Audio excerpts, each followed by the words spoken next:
Hi everyone, I'm here to give my book talk on An Innocent Soldier. It is a historical fiction book written by Joseph Holub, but it was translated by Michael Hoffman. And this is a story, it's historical fiction. It's about the Napoleonic Wars, and it follows a young man who first is woken up by, he's a farmhand on a farm, and then he's woken up by his farmer, and then he is taken to a city hall, and then the farmer says that it's his son who is supposed to be recruited into Napoleon's army to go and advance and make war on Russia, but he lies and says that the farmhand is his son, so he's wrongfully in this war, and he's actually too young to be in the war, but he doesn't tell anybody. And at first he is made fun of a lot and he's actually discriminated and abused by the officers because they think he's just really stupid and dumb because he never responds to his name. They say he's so dumb he doesn't even know his own name, because they call him the farmer's son's name, and it's not his name, obviously, so he doesn't know. He hasn't really gotten used to it, so he's made fun of and pushed around. And then he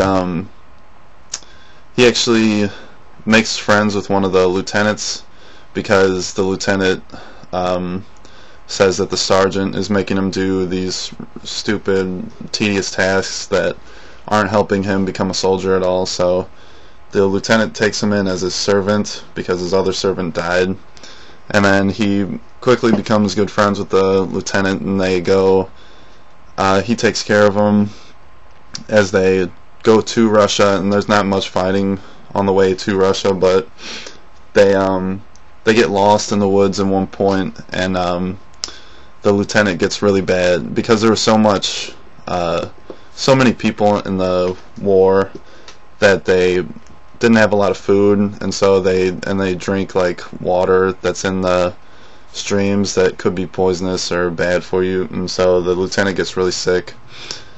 And then the farmhand actually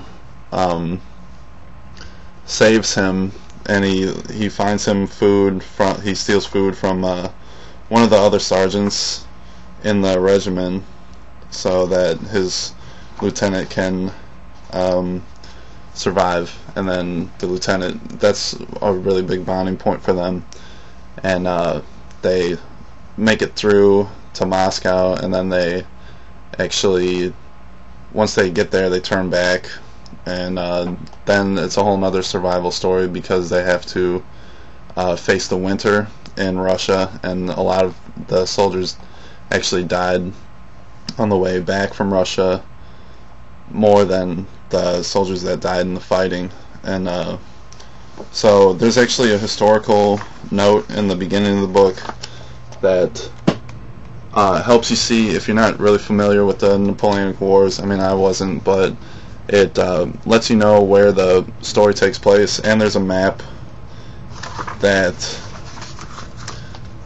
kind of shows you their voyage through the entire war and where they went, and it lets you know exactly where this lieutenant and his servant come into play in this war and what they were doing. So it gives you the small window, gives you a glimpse of what it was like for an average everyday soldier throughout this war and what they had to do to survive.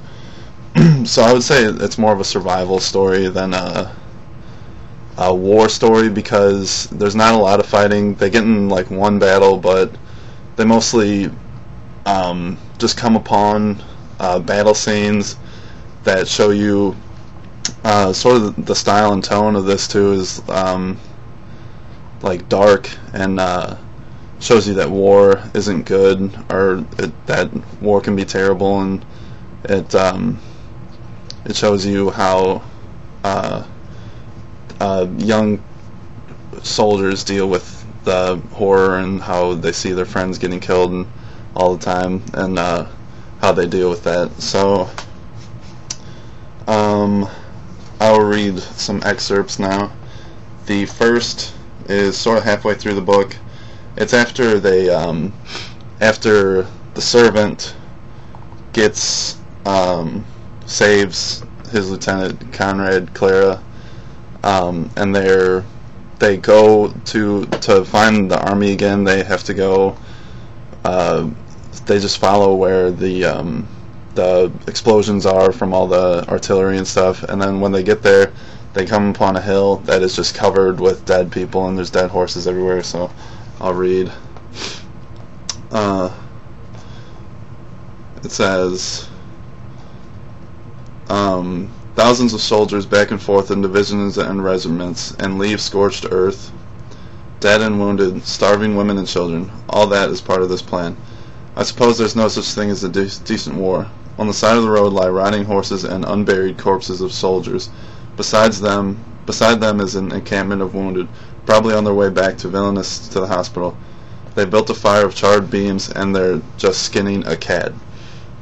So this shows you the horrible things they had to do, like they had to skin a cat just to survive. They were catching stray cats to eat them, and it shows you how they were unprepared because there's just dead things rotting on the side of the road, and they don't really have a plan of what they were going to do with all the dead people.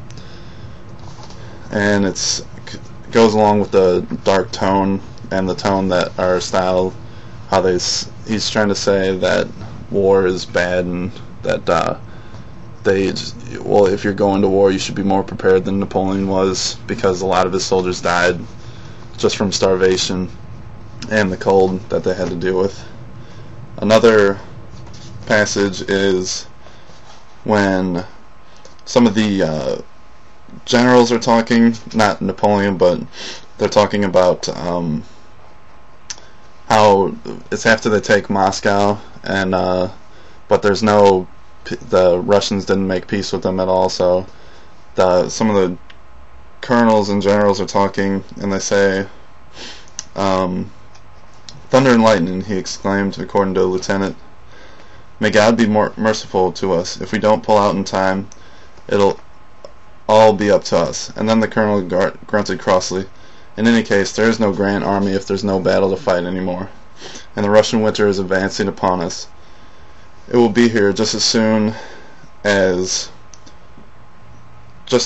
our tiny horses drop tiny balls of dung. In addition to furious cold, the winter will bring such masses of snow that a man will be crushed flat unless he finds shelter. Winter comes sudden in these parts, overnight even." And this is it's a little foreshadowing that the winter is going to come, and all the soldiers are kind of turning against Napoleon because they want to leave and go back before the winter comes, but he's making them stay there. And then it goes along kind of with the theme of just survival, because the soldiers know what they need to do to survive, and they're kind of willing to leave and take the matter of survival into their own hands, even if they have to go against what Napoleon has said. So that is my book talk. I hope you all enjoyed it. Bye.